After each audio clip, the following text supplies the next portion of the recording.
السلام علیکم میرے پیارے ریڈرز، کیسے ہیں آپ سب؟ امید کرتی ہوں سب خیریت سے ہوں گے۔ تو چلتے ہیں قسط نمبر 30 کے پارٹ 2 کی طرف۔ شہریار، اب اپنا موڈ صحیح کرو اور ان دونوں بہنوں کے بارے میں سوچ کر اپنا خون مت جلاؤ، اور یہ بتاؤ حیا کے لیے کیا لے کر جانا ہے؟ دعا نے شہریار کی طرف دیکھتے ہوئے کہا۔ میں کیوں سوچوں گا ان دونوں بہنوں کے بارے میں؟ حیا کے لیے یہ پرفیوم لے کر آیا تھا میں، یہ دے دینا اسے۔ شہریار نے دعا کو پرفیوم پکڑاتے ہوئے کہا۔ واہ جی واہ، کبھی بہن کے لیے بھی لے آیا کرو کچھ، کنجوس بھائی، دعا نے منہ بناتے ہوئے کہا۔ اب شادی کی شاپنگ کرنے جائیں گے تو تمہیں جو چاہیے ہوگا لے لینا میری بہن، شہریار نے کہا۔ ہاں ہاں، تب تو لینا ہی ہے، میں نے بہت کچھ، اور سب تمہارے پیسوں سے لوں گی، یاد رکھنا۔ دعا کہاں ہو؟ امی نے دعا کو آواز دیتے ہوئے کہا۔ اچھا، میں امی کی بات سن کر آتی ہوں۔ کیا مجھے نہیں لے کر جا رہے تمہارے گھر والے؟ وانیہ نے منہ بناتے ہوئے کہا۔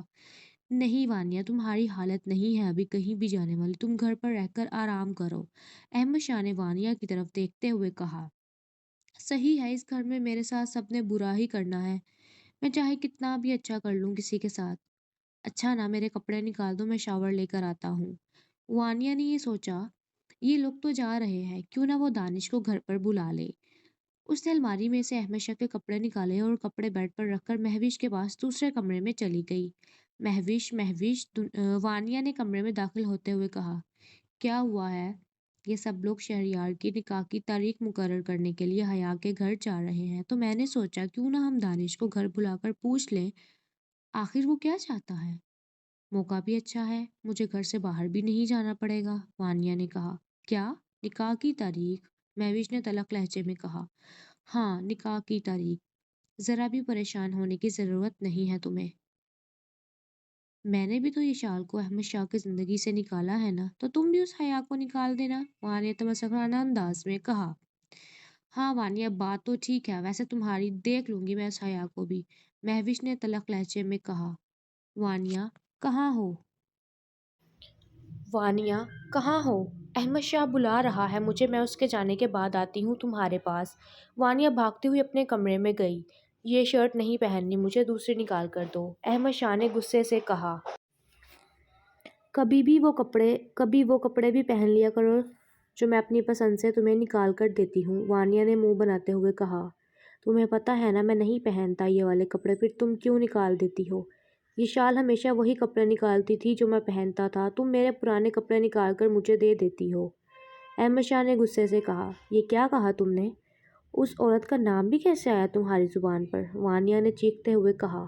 میں نے صرف تمہیں بتایا ہے کہ وہ ایسے کرتی تھی اور تم ایسے کرتی ہو، احمد شاہ نے الماری سے اپنے کپڑے نکالے اور شہریار کے کمرے میں چلا گیا۔ وانیہ نے کمرے میں توڑ پھوڑ شروع کر دی۔ پاگل بنا کر رکھ دیا ہے اس عورت نے مجھے۔ شہریار، امی اور دعا باہر ٹی وی لاؤنج پہ بیٹھے ہوئے تھے۔ اسے کیا ہوا ہے؟ یہ تو کمرے میں جا رہا ہے، یہ تو تمہارے کمرے میں جا رہا ہے۔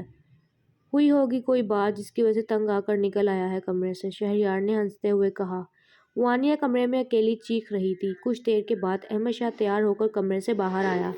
چلیں امی، چلتے ہیں اب، احمد شاہ یہ کہہ کر گیراج کی طرف چلا گیا۔ دعا، حیا کا تحفہ لے کر جانا مت بھولنا، شہریار نے کہا۔ ہاں ہاں، لے لیا ہے میں نے، لے لیا ہے میرے بھائی، پریشان مت ہو۔ دعا، امی اور شہریار حیا کے گھر جانے کے لیے نکل گئے۔ دعا، امی اور احمد شاہ حیا کے گھر جانے کے لیے نکل گئے۔ شہریار بھی جم جانے کے لیے نکل گیا۔ اب گھر میں صرف وانیہ اور مہوش ہی بچی تھی۔ مہوش وانیہ کے کمرے میں گئی۔ کیا ہوا وانیہ، اتنی اداس کیوں بیٹھی ہو؟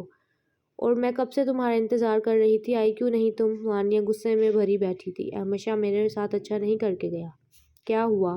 کیا کہا انہوں نے؟ میں نے اس کے لیے الماری سے اپنی پسند کے کپڑے نکالے تو کہنے لگا کہ اپنی پسند کے کپڑے مت نکالا کرو، یہ شال ہمیشہ وہ کپڑے نکالتی تھی جو مجھے پسند ہوتے تھے، جو میں پہننا پسند کرتا تھا، وانیہ نے تلخ لہجے میں کہا۔ اوہو، ارے کوئی بات نہیں وانیہ، تم وہ کپڑے نکال دیا کرو جو احمد شاہ بھائی کو پسند ہوتے ہیں، تاکہ وہ آئندہ اس کا نام ہی نہ لے، مہوش نے کہا۔ آنے دو اسے، ایک بار گھر سیدھا نہ کر دیا تو کہنا، وانیہ نے تمسخرانہ انداز میں کہا۔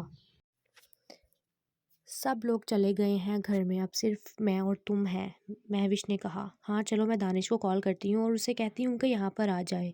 ہاں ٹھیک ہے، تم اسے کال کرو، میں کچن سے کچھ کھانے کے لیے لے کر آتی ہوں۔ وانیہ نے دانش کو کال کی۔ کہاں ہو تم دانش؟ ملنا چاہتے تھے نا تم مجھ سے؟ آ جاؤ میرے گھر، تمہیں ایڈریس بھیجتی ہوں۔ ہاں میری جان، جلدی سے بھیجو ایڈریس، میں 10 منٹ میں تمہارے پاس ہوں گا، بہت بےتاب ہوں تم سے ملنے کے لیے۔ وانیہ نے اسے گھر کا ایڈریس سینڈ کر دیا اور تیار ہونے کے لیے چلی گئی۔ مہوش نے نازیہ کو بھی گھر بھیج دیا۔ اب گھر پر صرف دونوں بہنوں کا راج تھا۔ وانیہ کے بال کھلے تھے، ریڈ کلر کی لپسٹک لگائی ہوئی تھی اور باہر ٹی وی لاؤنج میں بیٹھ کر سیب کھا رہی تھی اور دانش کا انتظار کر رہی تھی۔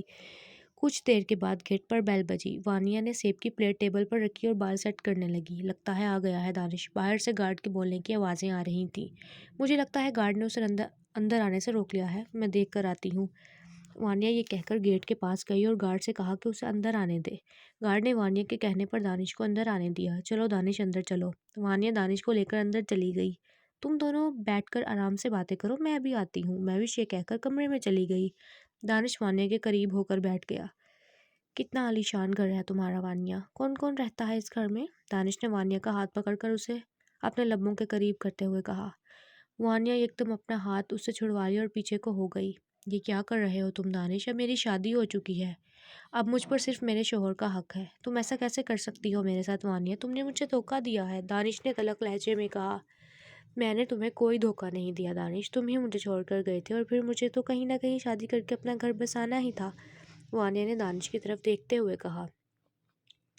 اچھا ابھی تو میرے پاس آ کر بیٹھو وانیہ، میں نے کہاں کہاں نہیں ڈھونڈا تمہیں، اب مل گئی ہو تو ایسے تڑپا رہی ہو مجھے۔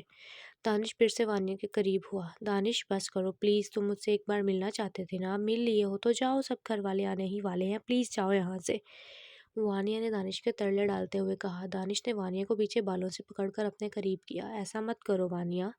دونوں ایک دوسرے کے بالکل قریب تھے کہ سامنے سے شہریار اندر داخل ہوا۔ یہ سب کیا ہو رہا ہے؟ کون ہے یہ لڑکا؟ شہریار نے اونچی آواز میں کہا۔ دانش اور وانیہ دونوں ایک دوسرے سے دور ہو گئے۔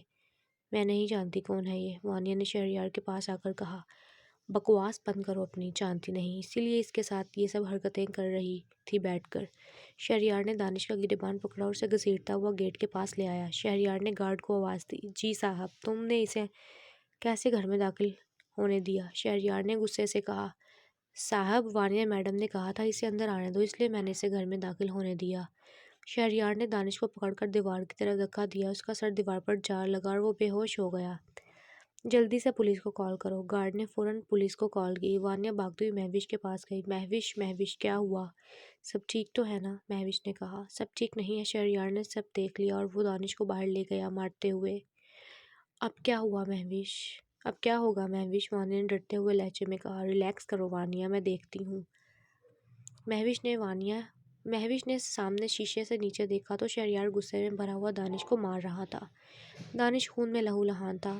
دانش کمزور سا دبلا پتلا لڑکا تھا، اسے بے ہوش کرنے کے لیے شہریار کا ایک تھپڑ ہی کافی تھا، اور وہ شہریار کا مقابلہ بالکل بھی نہیں کر سکتا تھا۔ وانیہ کا تو برا حال تھا کہ اب احمد شاہ اسے چھوڑے گا نہیں۔ اتنے میں پولیس وہاں پر آئی اور دانش کو لے گئی۔ شہریار نے گارڈ کو سختی سے منع کیا کہ آئندہ اس گھر میں کوئی بھی اجنبی انسان قدم نہ رکھے۔ ڈنر کرنے کے بعد سب چائے پی رہے تھے اور نکاح کی ڈیٹ کیا رکھی جائے آپس میں مشورہ کر رہے تھے۔ حیا کے ابو نے کہا کہ ہمیں کچھ وقت دیں تاکہ ہم اپنی بیٹی کی شادی کی تیاری اچھے سے کر سکیں۔ شہریار کی امی نے کہا کہ ہمیں کچھ بھی نہیں چاہیے، آپ سے صرف آپ کی بیٹی چاہیے ہے۔ نہیں، ہماری ایک ہی بیٹی ہے، ہم اسے سب کچھ دیں گے جو ہم دے سکتے ہیں، حیا کی امی نے کہا۔ ٹھیک ہے، وہ آپ کی مرضی ہے، مگر نکاح میں دیر مت کیجیے اب، شہریار کی امی نے کہا۔ میں تو کہتا ہوں کہ اس جمعہ کو نکاح رکھ لیں، احمد شاہ نے کہا۔ ہاں یہ ٹھیک ہے ویسے، دعا نے کہا۔ ٹھیک ہے پھر اس جمعہ کو نکاح رکھ لیتے ہیں، شہریار کی امی نے کہا۔ جیسے آپ کو بہتر لگے ویسے ہی کر لیتے ہیں، حیا کے ابو نے کہا۔ تو مطلب جمعہ کا دن فائنل ہو گیا ہے نکاح کے لیے، بہت بہت مبارک ہو سب کو، دعا نے ہنستے ہوئے کہا۔ میں حیا کو یہ خوشخبری سنا کر آتی ہوں۔ دعا حیا کے پاس گئی اور اسے وہ تحفہ دیا جو شہریار نے بھیجا تھا اور نکاح کی تاریخ بتا کر اسے مبارکباد دی۔ تو کیسا لگا آپ کو پارٹ 2 قسط نمبر 30 کا؟ امید کرتی ہوں بہت اچھا لگا ہوگا، اور تو آپ لوگ ریڈی ہیں نا نیکسٹ ناول کے لیے؟ وہ بھی بہت انٹرسٹنگ ہے، اور ملتے ہیں ایپیسوڈ نمبر 31 میں۔ اپنا خیال رکھیں، اللہ حافظ۔